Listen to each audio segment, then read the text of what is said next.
కాళేశ్వరం పైన హరీష్ రావు అబద్ధాల వరదను పారిస్తున్నాడు.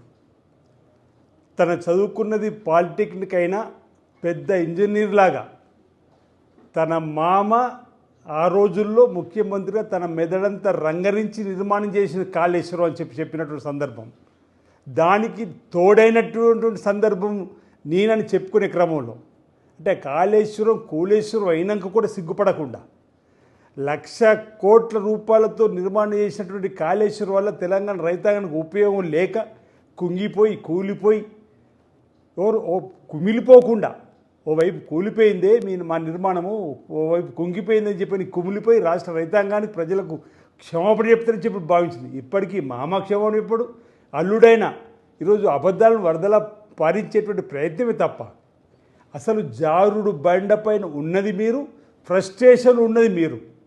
మా ముఖ్యమంత్రి గౌరవనీయులు రేవంత్ రెడ్డి గారు రాష్ట్ర రైతాంగానికి ప్రజలకు ఖచ్చితమైనటువంటి సమాచారాన్ని అందించే ప్రయత్నం చేస్తున్నాడు. మీరు అబద్ధాలను వరదల ప్రయత్నం చేస్తున్నారు పారించాలని చెప్పని. జూలై 28, 2004 ఎల్లంపల్లికి ఆనాటి రైతు బాంధవుడు ముఖ్యమంత్రి వైఎస్ రాజశేఖర్ గారు శంకుస్థాపన చేసాడు. 2004-09 లోపలనే బ్యారేజ్ పూర్తయింది, మెయిన్ కెనాల్స్ పూర్తయినాయి. ఆ తర్వాత 2009 నుంచి 14 లోపల మిగతా పనులను పూర్తయినాయి. ఏదో మీరు అధికారులకు వచ్చిన తర్వాత 2016లో ప్రారంభం చేసి చెప్పండి.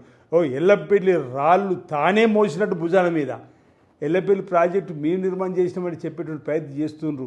ఈ యమానాలు మిమ్మల్ని ఏం చెప్పంటున్నాం. ఎల్లంపల్లి కూడా ఈరోజు మీ ఖాతాలు వేసుకునే ప్రయత్నం చేస్తున్నారు అంటున్నా. అన్నాడు ఎల్లంపల్లి ప్రాజెక్టు ఒకవేళ ఉండకపోయి ఉంటే ఇది గుండకాయ తెలంగాణకు. మీరు మేడిగడ్డ గుండకాయ అన్నారు. ఏమిది మీ గుండకాయ జారిపోయింది. మేడిగడ్డ అన్నారు, సుందెల గురించి ఎత్తిపోయాల్సిందే అని చెప్పనే మాట మాట్లాడితే అబద్ధం. కన్నపల్లి పంప్ హౌస్ దగ్గర కటక నొక్కుమంటే ఏమేమో మాట్లాడుతున్నారు, ప్రెస్టేషన్ అని ఇక సైకోలో మాట్లాడుతున్నారని చెప్పి ఇతరత్ర. అసలు సైకోలో మాడింది మీరు. అబద్ధాలను వరదలా ప్రవహించేలా చేసేది మీరు. వాస్తవాలు ఈరోజు టెక్నికల్ అంశాలు చెప్పే ప్రయత్నం చేస్తున్నారు.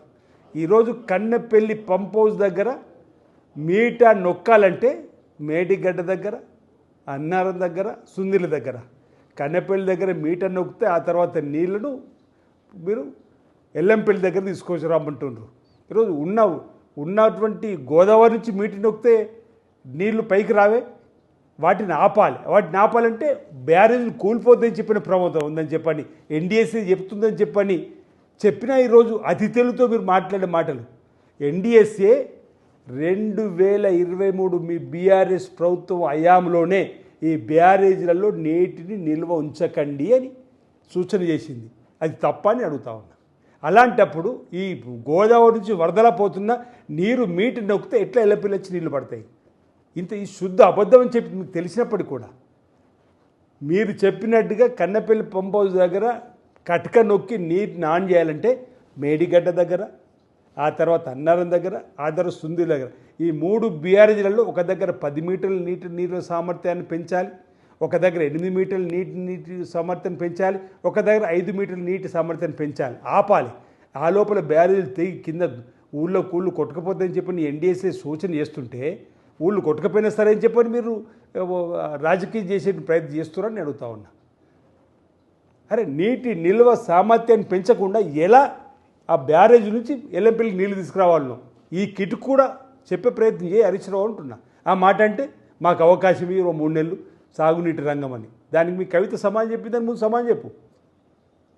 మొదటి విడతలో మీరు సాగునీటి మంత్రి, రెండో విడతలో మీరు సాగునీటి మంత్రి కాదు, ఏ మంత్రి కాలేరు, మీ మామని పక్కన పెట్టిండు మిమ్మల్ని.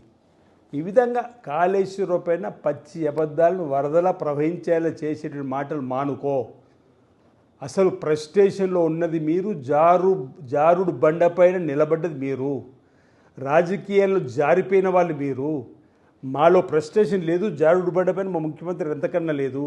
మా ముఖ్యమంత్రి గారు క్వాలిటీగా టెక్నికల్ అంశాలు ఏ విధంగా నీటిని ఎత్తిపోయారాదో చెప్పే ప్రయత్నం చేసింది తప్ప ఈరోజు మీరు సైకోలో మారి రైతాంగాన్ని రాష్ట్ర తప్పుదో పట్టించే ప్రయత్నం చేస్తున్నారు.